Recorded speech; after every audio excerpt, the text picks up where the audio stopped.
பிரியமானவர்களே, இயேசுவின் நாமத்தில் உங்களை வாழ்த்துகிறேன். எப்படி இருக்கீங்க? நல்லா இருக்கீங்களா? இதுன்னு ஒரு பெரிய ஆலயமா தெரியுது, நீ பார்க்குறீங்களா? மலேசியாவில் ஈப்போ பட்டணத்தில் இருக்கிற ஒரு பழமையான ஆலயம் இது தமிழ் மெத்தடிஸ்ட் சபை, மெத்தடிஸ்ட் ஆலயம். இந்த சபை 1908 வருஷம் இங்க ஆரம்பிக்கப்பட்டிருக்கிறது. இப்ப பாருங்க, பிரம்மாண்டமான ஒரு பெரிய ஆலயம். இதுல 1800 பேர் இந்த சபையில கர்த்தரை ஆராதிக்க வருகிறார்கள். இப்பொழுது இந்த சபை ஆரம்பிக்கப்பட்டு 116 வருஷம் ஆகிறது. ரொம்ப அருமையான ஒரு ஆலயம். இங்குதான் ஜெபம் நடைபெற்றது. சரி, இன்றைக்கு ஆண்டவர் என்ன வார்த்தை சொல்லுகிறார்? யாத்திராகமும் 33ஆம் அதிகாரம் 17வது வசனத்துல உங்களை பார்த்து சொல்றார், என் மகனே, என் மகளே, என் கண்களில் உனக்கு கிருபை கிடைத்தது, உன்னை பெயர் சொல்லி அழைத்து அறிந்திருக்கிறேன். யாராவது இப்படி உங்களை பார்த்து சொல்லி இருக்கிறாங்களா?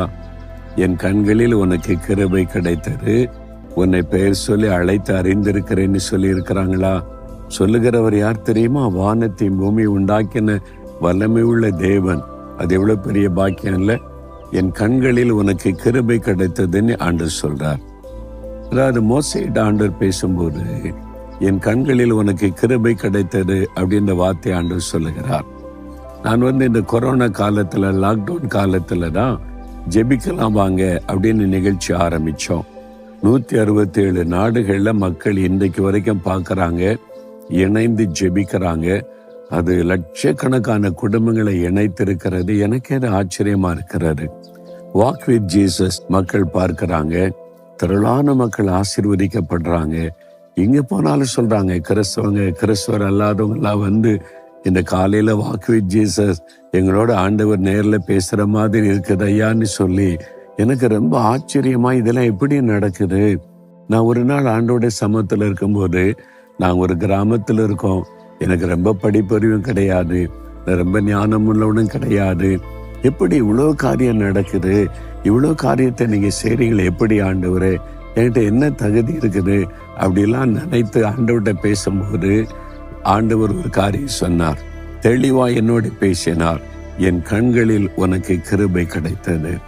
அப்பதான் நான் அறிந்து கொண்டேன், இது என்னுடைய தகுதியினாலும் அல்ல, என்னுடைய ஞானத்தினாலும் அல்ல, என் திறமையினாலும் அல்ல, தேவனுடைய கிருபை. கிருபை என்பது தகுதியற்ற ஒருவனுக்கு தேவன் காண்பிக்கிற தயவுதான் கிருபை. எனக்கு தகுதியே இல்லை, இந்த ஊழியத்தை செய்யக்கூட நான் தகுதியற்றவன். அவர் எவ்வளவு பரிசுத்தமுள்ள தேவன், அந்த நாமத்தை சொல்லக்கூட நான் அருகதையற்றவன். ஒரு காலத்துல இயேசுவை கேவலமாய் பேசின ஒரு துரோகி நான். அவரை பற்றி சொல்ல எனக்கு என்ன அருகதை இருக்கிறது? ஒரு தகுதியும் இல்லை. ஆனால் என்னை ஆண்டவர் பயன்படுத்துகிறாரே, அது அவருடைய கிருபை. தகுதியற்ற எனக்கு தேவன் காண்பித்த தயவு.